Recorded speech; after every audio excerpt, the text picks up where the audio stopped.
Yo tengo las mías, yo me las escondo, pero lo que tienen un poquito más de canas que yo. ¿Sabe por qué? Porque eso a mí me anima a seguir. Porque esto no se trata de quién empieza, sino de quién termina. Y usted sabe la cantidad de ministros que por el fragor de la batalla, el peso de la carga, se han ido cayendo en el camino. Entonces cuando usted ve una pura con casi 90 años y con el mismo fervor, creyendo en el mismo Dios, hablando las mismas maravillas, un Roberto Santos, el hermano Candelario que nos habló, nos visitó recientemente, la hermana Maribel, lejos de su tierra, de sus comodidades, y todavía siguen diciendo, vale la pena darlo todo por Cristo. A mí eso me llena de fuerza, de ánimo, y me deja saber que se puede, bendito Dios. Hoy comenzamos un poquito diferente. Vamos a hacer una oración por la ofrenda y ya entonces hacemos la oración por la palabra. Bendito Dios. Señor, nosotros te damos gracias. Te damos gracias porque tú tienes esa maravillosa cualidad, ese detalle hermoso de poner mesa para tu pueblo, aún en presencia de sus enemigos. Y tu pueblo te da gracia. En tiempos de escasez, en tiempos de vicisitudes, en tiempos de grandes retos, dice tu palabra, y nosotros damos testimonio de ello, que a los que temen a Jehová no tendrán falta de ningún bien. Y nosotros, los que estamos en este lugar, te honramos y damos públicamente testimonio de que no tenemos falta de ningún bien. Gracias, Dios. Las ofrendas que se recogieron son un testimonio de eso. Y te pedimos que nos des sabiduría para administrarla. Devolvemos a ti una pequeña parte de lo que ya tú nos has dado.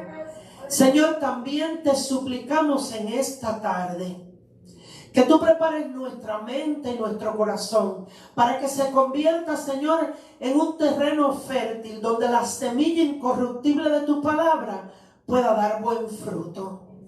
Señor, te suplicamos que por medio de tu Espíritu alumbres nuestro entendimiento y que por él nos enseñes y por medio de tu Espíritu nos des la capacidad de abrazar esta palabra, de abrazarla y de ponerla por obra. Nos animabas durante el devocional a que esto se convirtiera en nuestra posesión más valiosa, que entendiéramos que era tu carta de amor a nosotros, tu manual de instrucciones para el planeta Tierra. Gracias, Dios.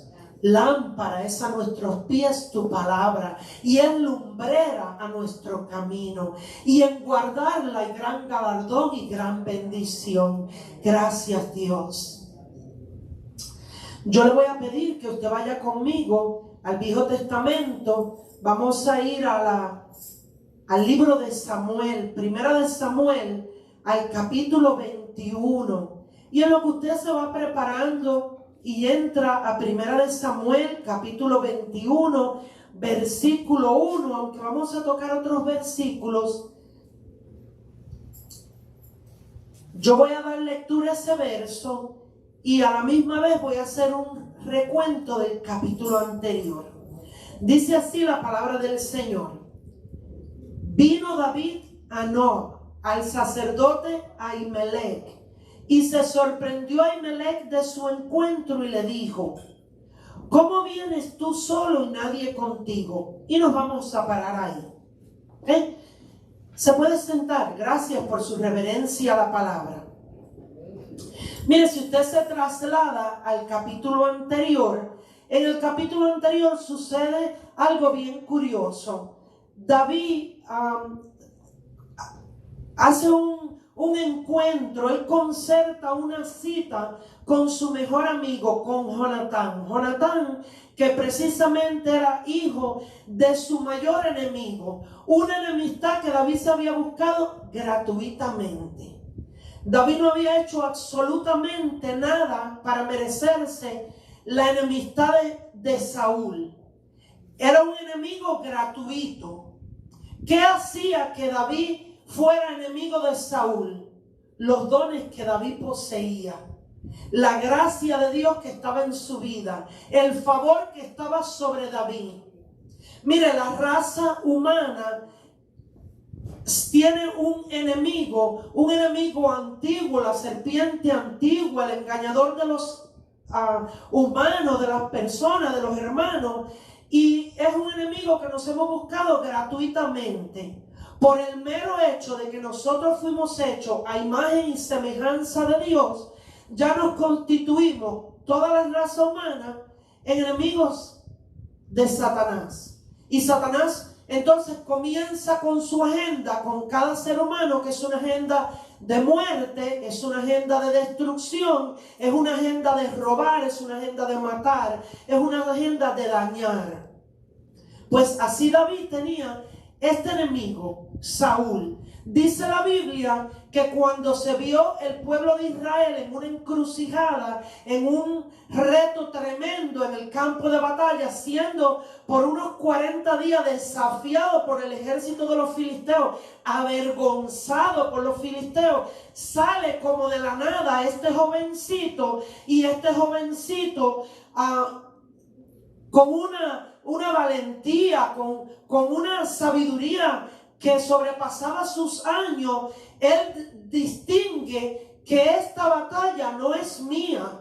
Y este hombre en sí no es mi enemigo. Este hombre es enemigo de Dios, del Dios a quien yo sirvo, del Dios a quien yo le pertenezco. Ese es el verdadero enemigo. Él es enemigo de Dios.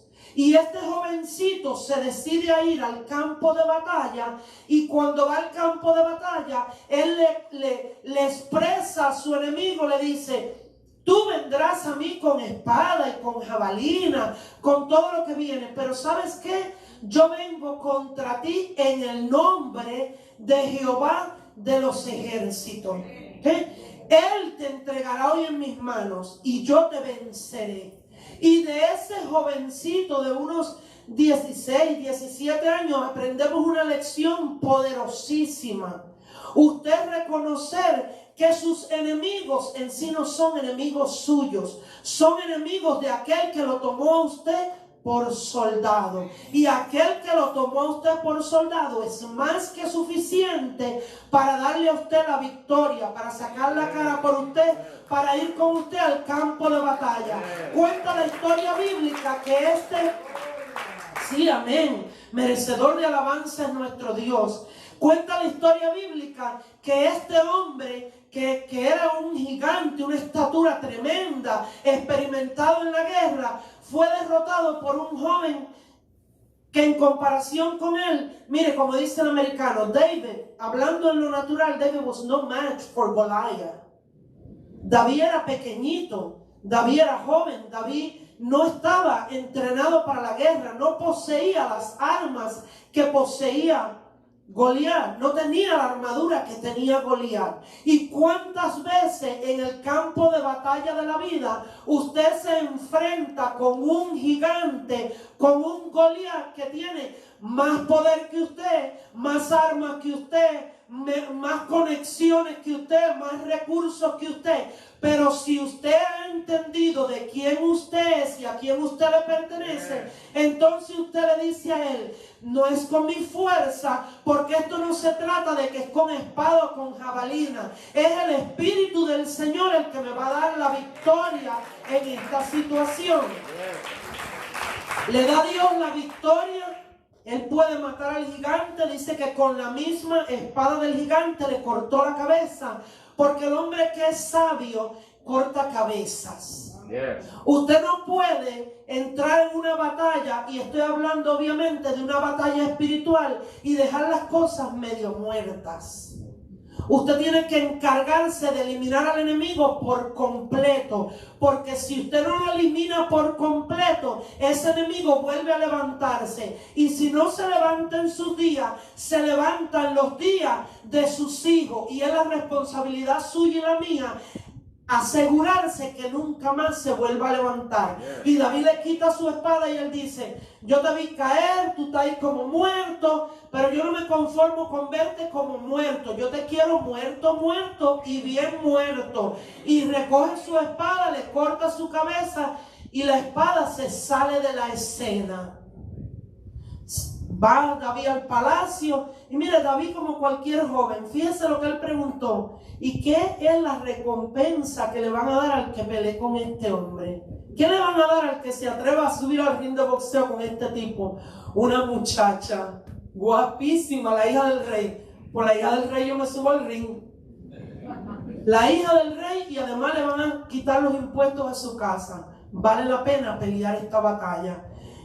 Obtiene su victoria, pero comienza Saúl a hacerle la guerra. La guerra porque lejos de celebrar el don de su hermano, el talento de su hermano, gracias que el Señor te trajo a mi casa, que te puso en mi vida, que te está usando como una bendición para nosotros su pueblo, ahora yo te miro como una amenaza a mi puesto, a mi título, a mi sillita, a mi corona, a mi vaina. Y comienza el corazón de Saúl a dañarse de tal manera que cuando comienzan las mujeres a cantar, las mujeres casi siempre somos las que comenzamos las revoluciones, aún sin proponérnoslo. Empiezan las mujeres a cantar: Saúl mató a sus miles. Oye, eso no era cosa pequeña, eso era muy honroso. Y David a sus 10,000. Y la inseguridad de Saúl lo empieza a atormentar y él empieza a hacer matemática y él dice: a mí me están dando 1,000 y a este 10,000, ahorita le dan el trono.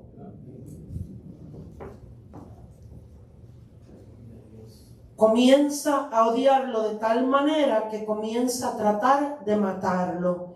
Y dice la palabra que David tiene que huir del palacio. Y Jonatán hace un encuentro con David. En ese encuentro que pasa en 1 Samuel capítulo 20, ellos hacen un pacto que a mí siempre me ha tocado el corazón.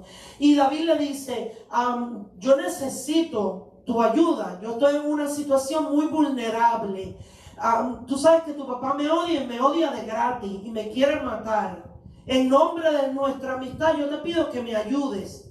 Fíjese, Jonatán le promete la ayuda para que usted vea cómo es Dios. Jonatán le promete la ayuda y prometiéndole aquella ayuda le dice lo siguiente: yo te voy a ayudar, pero yo quiero que tú me hagas una promesa a mí. Yo sé que Dios te va a dar el trono y yo sé que le ha quitado el trono a la casa de mi padre. Siempre te vas a ocupar de mi descendencia. Y David le dice: yo lo prometo. Tanto así que pasan par de décadas, pasan muchos años. Y cuando David llega al trono, una de las primeras cosas que David pregunta es: ¿queda algún descendiente de Jonatán a quien yo le pueda hacer misericordia? Entonces, ¿cómo podemos tú y yo pensar que el corazón de un mortal como tú y como yo va a ser más misericordioso, más bueno, más fiel que el corazón de nuestro Dios? Aún cuando tú y yo ya no estemos en la tierra, todavía Él va a estar haciendo memoria de nuestra descendencia, de los tratos que tú y yo hemos hecho con Él en este caminar cristiano. Siempre eso ha tocado mi corazón. Se separan y llegamos al capítulo 21, versículo 1. Viene David al sacerdote Ahimelech y dice que se sorprendió Ahimelech de este encuentro y le dice: ya tú tienes como un poquito de importancia en Israel, tú eres el yerno del rey y tú andas solo y te veo como apuradito. Nadie viene contigo y me voy a parar ahí. A mí me llamó poderosamente la atención la actitud de David. Y fíjese, me pareció la actitud correcta. David se encuentra solo y se encuentra en peligro. Y David corre al tabernáculo. Y David va y busca al sacerdote. ¿Qué mejor lugar para ti o para mí, para nosotros correr que a la casa de nuestro Dios? ¿Qué mejor lugar que nosotros correr al sumo sacerdote, al pastor de los pastores? Y a veces hasta necesitamos correr a nuestro pastor físico. Bendito es el Señor. Y corre David al lugar correcto. Fíjese, yo meditaba en esta mañana y el Espíritu de Dios me hizo recordar una escritura que me fue de mucha bendición. Cuenta la escritura en el capítulo 28 de Génesis que este Dios a quien usted y yo servimos es un Dios especialista en tratar con fugitivos. Es un Dios especialista en tratar con fugitivos. Dice la palabra que este hombre andaba huyendo, Jacob. Jacob había tratado de ayudar a Dios y como todos los hombres que tratan de ayudar a Dios, le fue mal. Y lo andaban buscando para matarlo. Y dice que cansado en el camino se recuesta sobre una piedra y tiene un sueño. Y en ese sueño él ve una escalera. Y por aquella escalera ángeles subían y ángeles bajaban. Y dice que cuando él se despierta de aquel sueño, él dice, este lugar no es otra cosa que casa de Dios y puerta al cielo. Dios estaba aquí, yo no lo sabía. Y el Señor me dijo esta mañana, yo soy especialista en salirle al encuentro a los fugitivos. ¿De qué estás huyendo tú en esta mañana? Pregúntate, ¿de qué estás huyendo? ¿Qué es lo que te hace huir? ¿Miedos? ¿Inseguridades? ¿Complejo? ¿Qué va a decir el doctor? Si cambian el presidente, si cierran la frontera, si abren la frontera, si no se va la pandemia. Dios es especialista en salirle al encuentro a los fugitivos. Y en medio de su huida le sale al encuentro a Jacob y se encuentra con David en el tabernáculo.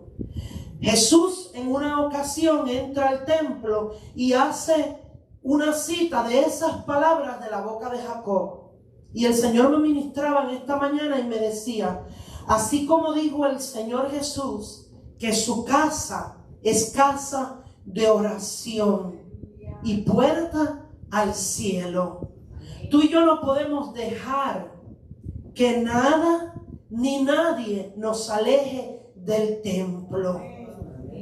Dios está en todas partes. Amén. Pero ese Dios que está en todas partes ha establecido sitios y horas y lugares para tener encuentros con los hombres. Y su templo es uno de ellos. Jesús dijo, mi casa es casa de oración y es puerta al cielo. Muchas veces el cielo abierto que tú deseas, que yo deseo, donde lo encontramos es en este lugar. Bendito es el Señor.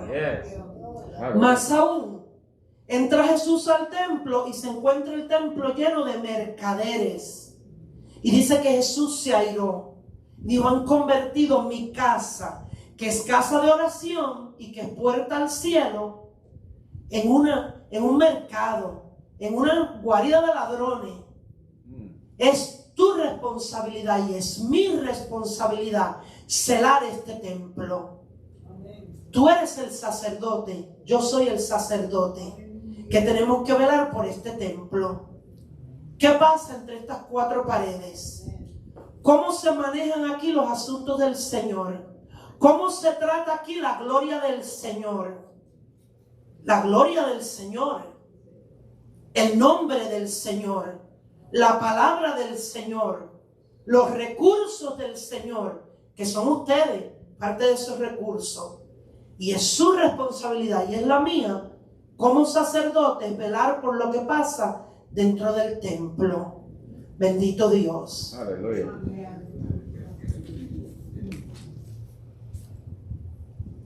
Versículo 2 dice, ahí mismo, 1 Samuel 21.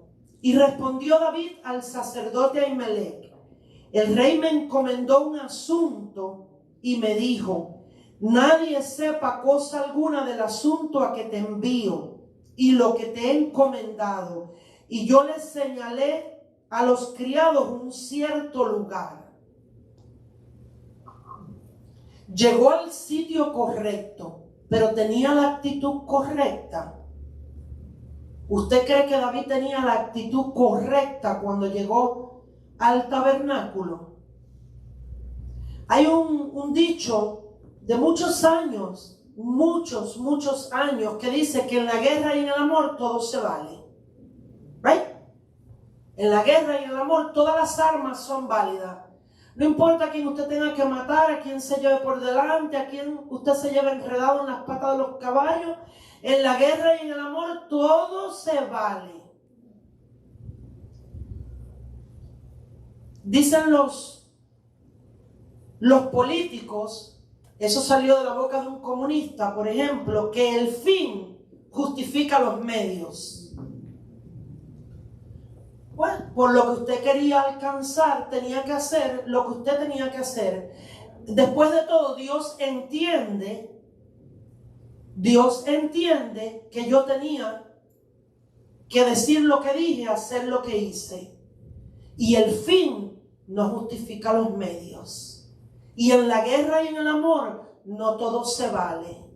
Y David llegó al tabernáculo y se presentó delante del sacerdote y se presentó mintiéndole. Se presentó mintiéndole.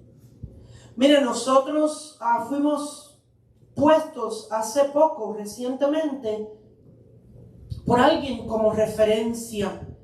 Y la persona, le voy a hablar como nosotros lo hacemos. Yo no sé cómo usted lo hace, pero en mi casa, y eso le hemos enseñado a nuestros hijos, que cuando ellos van a poner a una persona de referencia, que primero le pidan permiso. Le dejen saber que, por ejemplo, qué sé yo, la chiquita puso a Margaret en su aplicación para la universidad, pero antes la llamó y le pidió su autorización. Porque ella no puede dar por sentado que Margaret va a estar bien con eso. Entonces nosotros acostumbramos a, hermana María, yo recuerdo muchos años atrás, usted me da permiso para ponerle en los papeles de la escuela de las niñas. Si nos llegara a pasar algo a Eric y a mí, que usted sea la que llegue a la escuela, la recoja. Sí, hermana, gracias. Esta persona nos puso de referencia, no nos dejó saber. Después nos mandó un texto y nos dijo, yo los puse de referencia para tal cosa.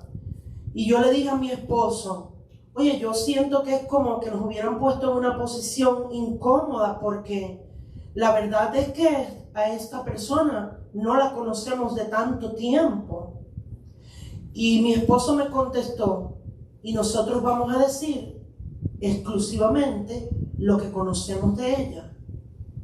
Ni una palabra más y ni una palabra menos. Y yo me recuerdo que le contesté a él, pero con eso a lo mejor se corre el chance de que no le den el trabajo, el préstamo del carro, la casa, lo que fuera que la persona estaba buscando. Y él me dijo, pero nosotros somos ministros y no podemos comprometer nuestra integridad. Ella nos puso de referencia y ella sabe que no la conocemos de hace mucho tiempo. Y vamos a decir exactamente lo que conocemos. Nos llamaron y mi esposo le contestó. Me llamaron a mí. Yo no tenía para variar el teléfono conmigo, entonces llamaron al de él. Y él le dijo, sí, conocemos a la persona, somos sus pastores. En el poco tiempo que porque le preguntaron, ¿la conoce mucho tiempo? No, señor, pero en el poco tiempo que la conocemos, no tenemos nada malo que decir del carácter de esa persona. Nos ha mostrado ser una persona correcta, amable, puntual. Más de ahí no le podemos decir. ¿Cómo qué tiempo hace que la conoce? Este número de meses. Le dijo la persona, voy a tener que llamar a otra persona porque eso no me es tiempo suficiente. Y yo hice, Tito, ay Señor, mete tu mano. Mira, terminaron a la persona dándole la bendición que ella estaba buscando. Pero ¿cuántas veces nosotros nos sentimos que nosotros necesitamos ayudar a Dios para que Dios cuide de nosotros? Y nosotros tenemos que llegar a una estatura de fe, de saber que Dios cuida de nosotros. Por el simple hecho de que Él es nuestro Padre. Y no necesita que nosotros lo andemos ayudando, poniéndole piel de cabra a nadie en la mano para que me bendiga. Llegar al sacerdote con un cuento. Y él llegó con un cuento. Y fíjense, el sacerdote lo comió. y aparentemente no había sucedido absolutamente nada. Él le pidió ciertas cosas, me parecieron fascinantes al sacerdote, una numerología bíblica tremenda. Le hace todo ese capítulo en su casa, es fascinante. Pero de ahí voy a entrar a algo que el Señor tocó mucho mi corazón en esta mañana. La Biblia dice que las dádivas del hombre, los dones del hombre le abren puertas. Aquellos dones que Dios ya ha puesto en usted: inteligencia, sabiduría, habilidad para pintar, para dibujar, para tejer, su voz, su capacidad de tocar un instrumento, su elocuencia, su capacidad, qué sé yo, vamos a usar Horacio de ejemplo, de exponer la palabra. Ese don que ya usted carga le abre puertas, indiscutiblemente, pero es su carácter y es mi carácter el que mantiene esas puertas abiertas. El don abre la puerta, pero lo que mantiene la puerta abierta es mi carácter. No es la mano de Dios, aunque parezca, es mi carácter, es mi integridad ante la puerta que Dios permitió que se me abriera. Vaya conmigo a 2 de Samuel. Vamos al capítulo 12. Yo creo que Dios está llevando su iglesia, a nosotros, su iglesia, a un tiempo de mucha demanda. De mucha demanda. Porque mientras los tiempos se van poniendo más malos, es más imperativo que su luz resplandezca en las tinieblas. Es más necesario que usted tenga aceite en su lámpara. La Biblia dice que una sola mosca hace hereder el perfume. Y usted porta una fragancia, y yo porto una fragancia, y usted y yo no podemos dañar el perfume del perfumador. Esa misma palabra nos dice que en todo tiempo, no, el Señor sabe y entiende con todo nosotros, con lo que nos tratamos de convencer a nosotros mismos. En todo tiempo tienen que ser blancos mis vestidos, y nunca me puede faltar ungüento, unción sobre mi cabeza. Y usted sabe lo que hace que se quite la unción de mi cabeza cuando yo comienzo a coquetear con las tinieblas y a justificar mis debilidades, mi falta de carácter. Segunda de Samuel capítulo 12 versículo 9 dice lo siguiente. Voy a comenzar desde el 7. Entonces dijo Natán a David: tú eres aquel hombre. Así ha dicho Jehová, Dios de Israel: yo te ungí por rey sobre Israel, y te libré de la mano de Saúl, y te di la casa de tu señor, y las mujeres de tu señor en tu seno. Además te di la casa de Israel y de Judá. Y si esto fuera poco, te habría añadido mucho más. Mira el versículo 9. ¿Por qué pues tuviste en poco la palabra de Jehová, haciendo lo malo delante de sus ojos? Wow. A Urías Eteo heriste a espada, y tomaste por mujer a su mujer, y a él lo mataste con la espada de los hijos de Amón. David no levantó su espada para matar a Urías Eteo. Sin embargo, el Señor le dice: lo mataste tú con la espada de los hijos de Amón. Wow. Por lo cual ahora no se apartará jamás de tu casa la espada, por cuanto me menospreciaste y tomaste la mujer de Urías Eteo para que fuese tu mujer. Me voy a parar ahí un segundito. Cuando nosotros quebrantamos las leyes de la tierra, lo que está establecido en la tierra, nosotros nos creemos que nosotros nos estamos llevando el stop sign. Me comí la roja. Señor, que no hubiera ningún policía por aquí. Nadie ha hecho esa oración nunca. Sí, ¿verdad? Hay una hermana de atrás que hace sí. Cuando nosotros quebrantamos las leyes de la tierra y cuando nosotros no nos sometemos a las autoridades que Dios ha establecido en la tierra, indistintamente de qué color estas autoridades tengan, nosotros estamos afrentando al Señor. Al Señor. No a ese hombre, al Señor. Y Dios le dice, me menospreciaste a mí. Cuando tú le faltaste a tu hermano, le robaste a su mujer y causaste que le quitaran la vida, tú me hiciste a mí poco. Yo no fui Dios para ti. Por eso en muchas ocasiones se le dijo al pueblo de Israel, ustedes con sus labios me cantan, me adoran, pero su corazón está lejos de mí. Porque una cosa es usted y yo decir Jesús es el Señor, y otra cosa es usted y yo doblegarnos nuestro orgullo, bebernos nuestras lágrimas, someter nuestra carne, humillarnos delante del señorío de Jesús y hacer las cosas como Jesús manda, aun cuando nadie esté viendo. Porque como para el Señor, ¿qué aprendimos nosotros? Creo que fue este jueves, que todo lo que nosotros hiciéramos, todo, no algunas cosas. Cuando usted lava los platos en su casa, esto me lo enseñó cuando yo era una mujer joven, una hermana mayor me enseñó esto. Cuando usted lava sus platos, cuando cambia sus camas, cuando atiende a su familia, no lo haga murmurando, quejándose. Estas nenas siempre regando, este hombre, esto, ay, el plato de nuevo. Como para el Señor.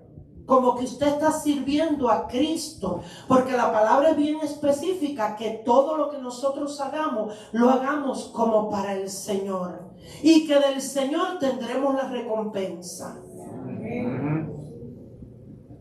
Aleluya. Por lo cual ahora no se apartará jamás de tu casa la espada, por cuanto me menospreciaste y tomaste la mujer de Urías Eteo para que fuese tu mujer. Así ha dicho Jehová. He aquí yo haré levantar el mal sobre ti de tu misma casa, y tomaré tus mujeres delante de tus ojos, y las daré a tu prójimo, el cual yacerá con tus mujeres a la vista del sol. Porque tú lo hiciste en secreto, mas yo haré esto delante de todo Israel y a pleno sol. Me voy a parar ahí un segundito. Si usted se lee, creo que es el capítulo 16 de 2 de Samuel, la Biblia dice que pusieron como una tienda de campaña, porque no recuerdo específicamente cuál es el término que usa la Biblia, en la azotea de la casa del palacio real, de la casa de David. Y ahí se acostaba su hijo con las concubinas de David. Descanse, que la palabra de Dios se cumple, la de bendición y la de juicio. Rest assured. Usted no la vio cumplirse hoy, a lo mejor no se cumplió mañana, y eso es lo que hace que, voy a usar los pobres políticos de ejemplo, hoy se robaron 1,000 pesos y nadie se enteró, pero mañana 1,100 y pasado 10,000 y nadie vio. And we doctor the books, and we do this, and we do that. Y mandamos a fulano para aquí, al otro para allá, y desaparecemos los testigos. Pero hay uno que todo lo ve. Y le dijo a David, tú lo hiciste en secreto, pero yo lo voy a sacar a la luz. Porque tú lo hiciste en secreto, mas yo haré esto delante de todo Israel y a pleno sol. Entonces dijo David a Natán, pequé contra Jehová. Y Natán dijo a David, también Jehová ha redimido tu pecado, no morirás. Qué misericordioso es Dios. Dios es bueno, hermano. Verdaderamente bueno. Si el Señor nos hubiera ido a pagar como nosotros merecemos, nosotros hubiéramos sido, como dijo ese salmista, consumidos hace tiempo. Dios es bueno. Dios es misericordioso. Pero siempre que a nosotros nos sea posible, nosotros debemos examinar nuestros caminos y apartarnos del mal. Porque aunque Dios nos perdona, muchas veces nos toca vivir el resto de nuestra vida con las consecuencias. Lastimosamente. Entonces mejor, cada vez que a mí me sea posible, alinearme con lo que dice aquí. para yo no tener que pagar el precio de consecuencias amargas. Bendito es el Señor. Mas por cuanto con este asunto hiciste blasfemar a los enemigos de Jehová, el hijo que te ha nacido ciertamente morirá. Y Natán se volvió a su casa, y Jehová hirió al niño que la mujer de Urías había dado a David, y David enfermó gravemente. El apóstol Pablo, en el segundo capítulo de la carta a los romanos, el versículo 24, le dice a los romanos, le dice: por causa del comportamiento de ustedes, el nombre de Jehová es blasfemado entre los gentiles, por las decisiones suyas y las decisiones mías. Yo le voy a hablar de mí. Yo, por ejemplo, tenía la costumbre que si iba manejando, yo mandaba a la gente que me pasaran por arriba, le decía que se pusieran alas al carro. Sí, francamente. Y yo recuerdo vívidamente decirme el Señor en mi carro: maneja de modo que los hombres vean tus buenas obras y me glorifiquen a mí. Y a nosotros se nos olvida que allá afuera hay una nube de testigos. Y que si yo no me someto a lo que dice esta palabra, el nombre de Dios es blasfemado porque yo cargo su nombre. El nombre de Dios no se carga solo. Yo lo llevo al supermercado, yo lo llevo al sitio de trabajo, yo lo llevo a mi cama matrimonial, yo lo llevo a mi reunión con mis amigas, yo lo llevo a donde quiera que yo voy, yo cargo su nombre. Wow. Y cuando mi comportamiento no se alinea con esta palabra, yo hago que el nombre de Dios sea blasfemado. ¿Cuántas veces usted ha escuchado decir, y eso que es cristiano? Wow. Wow.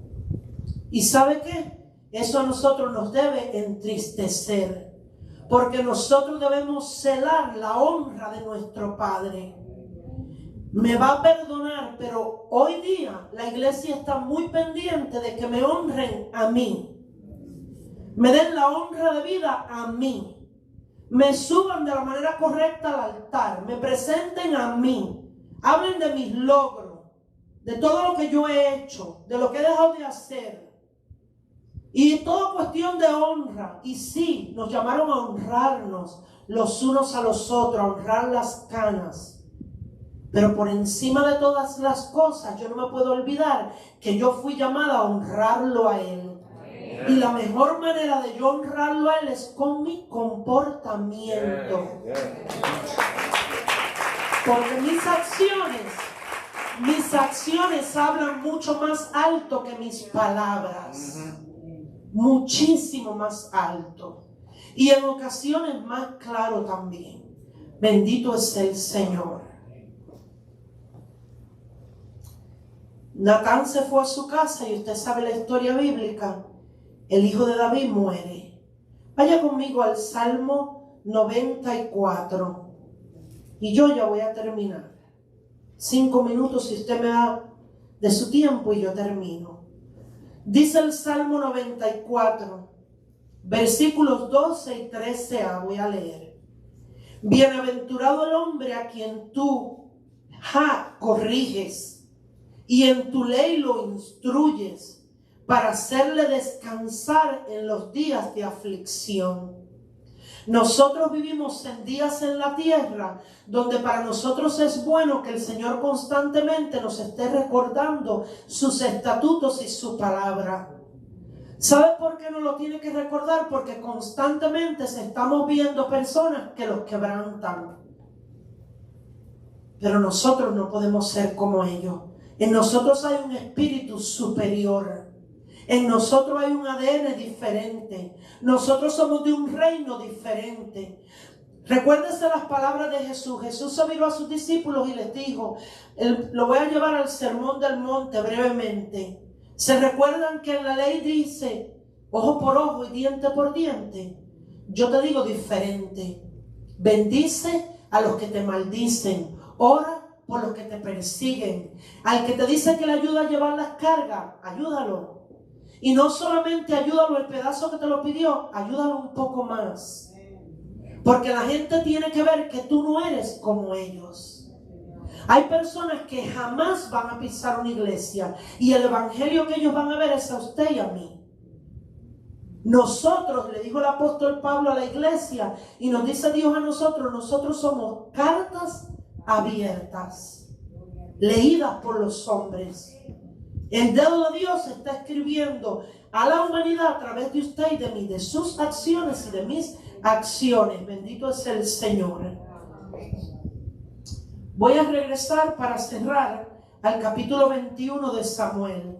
Dice el versículo 7: y estaba allí aquel día, y preste atención, nunca antes me había llamado la atención ese versículo. Y estaba allí aquel día detenido delante de Jehová uno de los siervos de Saúl, cuyo nombre era Doeg, edomita, el principal de los pastores de Saúl. Yo le voy a dar, como dice en inglés, fast forward, para redimir el tiempo a la historia. Este hombre está viendo lo que sucede y de alguna manera llega a oídos de Saúl que David había llegado al tabernáculo. Y fíjense, nadie lo quería chotear a David. Y comenzaron a preguntar y todo el mundo callado. Y nadie quería chotearlo. Y dice que se levanta Doeg, pero recuerde lo que dice el versículo 7, que estaba detenido. A él lo habían aguantado delante de la presencia de Dios, en la casa de Dios. Algo que el Señor me ministró a mí hace tiempo.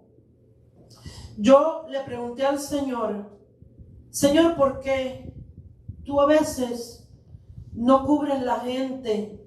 ¿Por qué a veces se descubren nuestros pecados? Al final podía quedar entre tú y yo. Y el Señor me dijo algo que me fue impactante. Y el Señor me dijo, yo soy santo. 3 veces santo. Yo no comprometo mi santidad por nadie. Yo soy santo. Yo puedo perdonar tus pecados, no necesariamente librarte de tus consecuencias, ni quitarte mi castigo. Yo soy santo. Y eso a nosotros a veces se nos olvida, a la iglesia del siglo XXI. La iglesia del 2021 se le olvida que Dios es santo, 3 veces santo. No comparte su gloria con nadie. Dios es santo. Y está este hombre y fue un testigo mudo de las acciones de David. Y cuando se presentan delante de Saúl, él le dijo, yo te lo voy a contar todito. Mire, le dio lujos y detalles. Le dijo, él fue, él habló con el sacerdote, él le pidió provisiones, él le dio 5 panes y él le dio la espada de Goliat. Le dio señales, detalles de todo lo que había sucedido. Usted sabe lo que pasó en ese día. Dice que Saúl se encolerizó, mandó a buscar al sacerdote, le preguntó al sacerdote y el sacerdote le dijo, honestamente, yo no tenía idea de que David estaba huyendo de tu mano. A mí no me pareció extraño que el yerno del rey viniera al tabernáculo.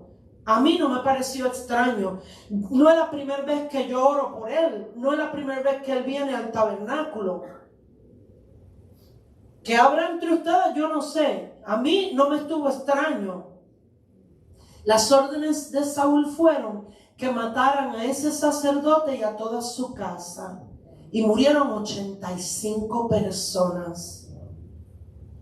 Al final de ese capítulo 22, David le dice al único que escapó de esa orden sacerdotal, le dice, por causa mía, murió toda tu casa. Nuestras acciones no se limitan a nosotros mismos. Nunca, mi hermano, nunca mis pecados me van a afectar solamente a mí. El día que yo le miento a la Yares, atormento a mi esposo, atormento a mis hijas, a los hermanos que se llegan a enterar.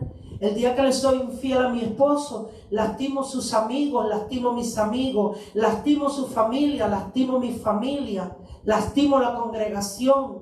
El día que pequé, el día que mentí, el día que robé, el día que lastimé. Nunca se queda en una sola persona. No hay una vez que usted y yo pequemos que ese pecado afecte solamente su vida. Porque aunque sea robarle a usted la libertad de usted, ministrar ya es suficiente para que me afecte a mí. Y el que se sube aquí sabe que qué cosa dura es usted subirse aquí cuando usted sabe que las cosas están 99, pero no 100. Qué terrible. Y murieron aquel día muchos hombres. Yo voy a cerrar con el Salmo 34. Antes y ahora, el pueblo de Dios siempre anda con prisa, con mucha prisa, con prisa de que Dios me use, con prisa de que Dios me traiga el novio, con prisa de comprar la casa, con prisa de que despunte el ministerio, con prisa de que Dios me bendiga, con prisa de que me salga de esta, que me saque. Siempre andamos con prisa. David andaba con prisa aquel día. Moisés tuvo prisa en su momento. Moisés se apresuró que él quería libertar al pueblo de Israel y lo trató de libertar 40 años antes del tiempo de Dios. Y Dios le hizo, para la banca. Para la banca. ¿Cuál banca? La de allá, la de bien atrás, la última. Y mire, cuando lo regresó del desierto, ese Moisés que en un ataque de ira mató al egipcio, la Biblia comenzó a decir que era lo más manso que había sobre la tierra. ¿Qué me ha enseñado el Señor? Usted y yo necesitamos los desiertos. No los queremos. Ninguno de nosotros queremos el foso de los leones. Ninguno de nosotros, si nos dan a escoger, ¿dónde tú quieres estar? En el tope de la montaña. Pero al tope de la montaña se va por periodos breves. La mayoría de la vida cristiana es en el foso de los leones, en el horno de fuego, en el calabozo de más adentro y en el desierto. Los hombres de Dios no se forman en el tope de la montaña. Los hombres de Dios suben por ratitos a ver la gloria de Dios al tope de la montaña. Dios no está apurado. El mayor deseo de Dios es construirte a ti y construirme a mí.